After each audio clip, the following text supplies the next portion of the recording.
bonjour. Aujourd'hui, on est le mardi 16 mars. Je vais vous parler du pouvoir d'achat. Vous en avez entendu parler, vous avez certainement fait un petit peu d'économie. C'est-à-dire que le pouvoir d'achat des ménages, il faut prendre en compte le revenu disponible des ménages, c'est-à-dire les revenus d'activité, augmenter les prestations sociales que vous pouvez toucher à droite ou à gauche, pas forcément tout le monde, et diminuer des impôts et cotisations sociales versées parce qu'on calcule toujours en brut. Donc tout ça, on le compare au prix.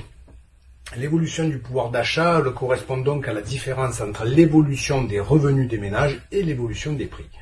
Le pouvoir d'achat a tendance à diminuer à la fois parce que les revenus progressent moins vite, mais aussi parce que les prix des biens indispensables augmentent. Nous pouvons le constater tous les jours.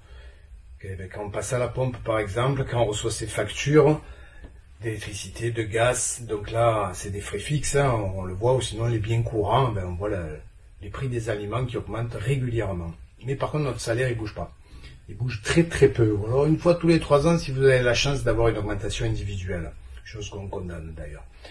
D'après les gouvernants, c'est surtout une sensation, la baisse du pouvoir d'achat, hein, qui fait réagir les ménages. Mais de qui se moque-t-on, quoi?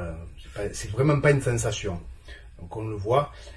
Selon l'INSEE, l'inflation est la perte de pouvoir d'achat de la monnaie qui se traduit par une augmentation générale et durable des prix. Donc ils augmentent et ils durent, effectivement. En un an, les prix de détail ont augmenté de 6,4% selon l'indice des 250 articles de l'INSEE.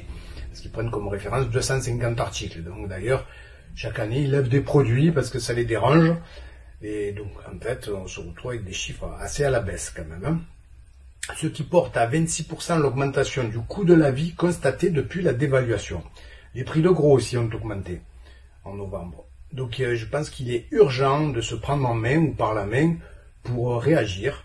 Rejoignez la CGT-EFS-PAC, n'attendez pas que ce soit les autres qui bougent. Pour une fois, devenez acteurs et pas spectateurs. La prochaine manif pour nos salaires avec la CGT, c'est le jeudi 8 avril. Alors au niveau national, les syndicats... Je ne parle pas de l'EFS, les syndicats ils se sont regroupés, 4 syndicats, vous le verrez dans notre tract, mais à l'EFS-PAC, ça bouge pas, hein, ça bouge pas beaucoup. On les a sollicités, nous ont toujours pas répondu, nous on va rentrer dans l'action. Voilà, donc si vous voulez nous suivre, n'hésitez pas, partagez l'info, partagez la vidéo, et je vous dis à bientôt. Merci. Motivé, motivé, il faut rester motivé, motivé, motivé, il faut se motiver.